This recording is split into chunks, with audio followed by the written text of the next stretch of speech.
I think it's time to do a video on man's best friend. Now, I'm not talking about cats, okay? We can all accept that there's one animal everybody loves just a little bit more than cats. Either side of this debate you're on, you can agree this one is more well-known, well-loved than a cat. I'm talking about the dog. Man's best friend right here. I've done all these exotic, crazy animals, but I just didn't do this one. This one looking right under my nose here. Dog. So today, we're going to talk about dogs. So to start it off, let me say, I know there's some things that everybody knows about dogs. I might go over those in this video, but I hopefully will touch on some things that maybe most of the public don't know. I got my printed out notes here, so we're going to go right into this. I boiled it down to just a few facts, not to get too lengthy on this one. I'll start it off by saying that when you see a dog drinking water, they make that like lapping sound. I feel like most of us think that it's just cupping it with like the front of their tongue and just kind of swooping it like, I don't know what you would call it, like catapulting it back into their mouth, which is kind of true, but what they actually do is they use the back of their tongue. Cats do the same thing too. When they're drinking, they will curl their tongue backwards to get the water up into their mouth. I don't know why, maybe it works better. I've never tried it, but that's what they do. So it's not the front, it's actually the back. That might be something we all know. So let's get a little weirder with it. Let's get a little stranger with these facts. How about it?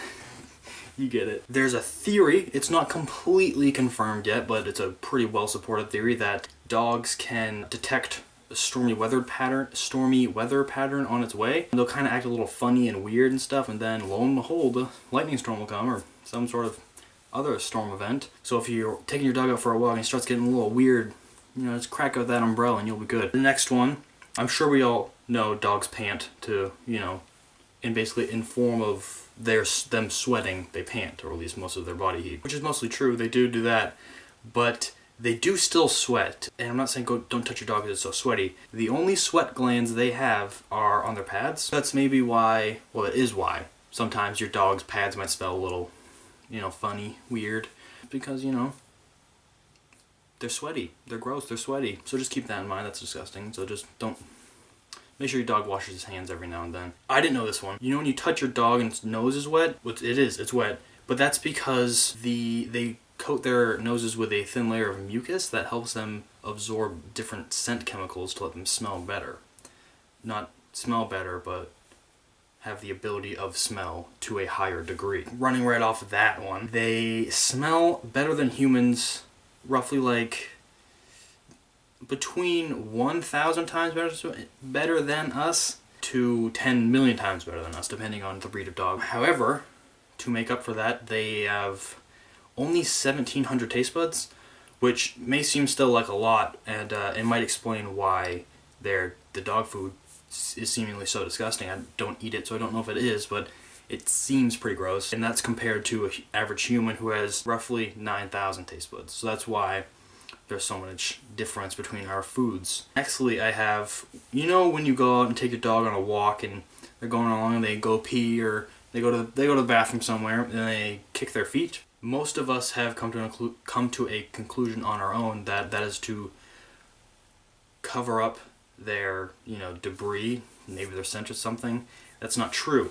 Actually, the reason why they kick after they go to the bathroom is because obviously going to the bathroom is a form of marking territory for most animals, including dogs.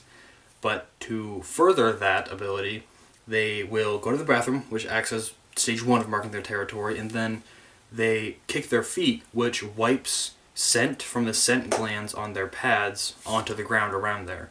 So it's like another step of marking that territory. So it's not to cover it up, it's actually to further the scent, to make it a bigger scent than what we all thought would be making a smaller scent. And if you're a dog owner, my next fact may apply to you. Actually, it definitely will apply to you. If you've ever owned a dog and you've gone somewhere and you've known that your dog gets a little sad and anxious when you are not around and they maybe chew something or pee on the floor somewhere, there's one trick to that. I'm sure there are many tricks, but the one I'm going to talk about is if you leave an article of clothing that smells like you with the dog when you leave, that can help curb that separation anxiety. Probably not for long-term travel, but for just maybe if you're just going out to a restaurant somewhere. If you leave a shirt that you recently wore that smells like you, that'll help the dog because they're able to still smell you and still feel comforted by just your smell and not feel completely alone like they normally do. Next here is a little dating tip, maybe of sorts. Men who go out, in public to go find a girl's number to hopefully date them, they are 3 times more likely to get that girl's number if they are walking a dog or with a dog. So if you really need to go find that girl, just bring your dog, bring a friend's dog, bring a friend's dog, just go dog walking just for a few hours, and your chances are tripled at finding a lady. Next here is something I'm sure all of us dog owners know. Dogs actually get very jealous. They have a very strong sense of jealousy when their owner is displaying affection towards a different dog or something else in general. They will get just extremely jealous and either try to barge their way in or just act all pouty kind of thing. And I'm sure if you own a dog, you've seen something like that. The next here is they have.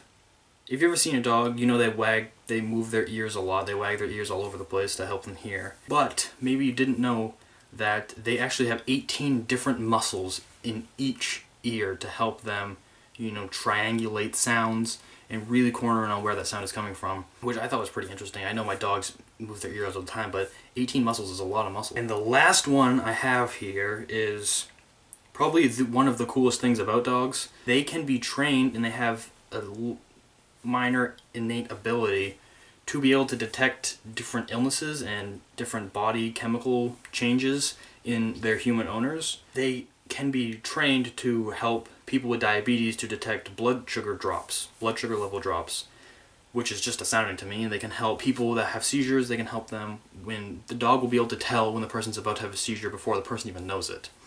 So they can take those preemptive steps to hopefully prevent that seizure or keep them safe. There's just a lot of things that a dog can do, and that's probably one of the coolest things. That and the Storm one. It's basically like your dog is your own personal, not bodyguard. Well, yeah, as bodyguard, he's gonna protect you too. So it's just like a dog is a little bodyguard. All you have to do is just let it out like 3 times a day, and you're good. You don't even have to pay it. But that's dogs for you. I'm sure maybe half of those you already knew. I hope you enjoyed it. And just remember to like, comment, and subscribe for more stuff like this. I might start gearing away from the animal thing a little bit because there's nothing about this series that makes it so I have to do animals. I might just start doing other things. But anyways, that's some strange facts about dogs. Just remember to always stay toasty.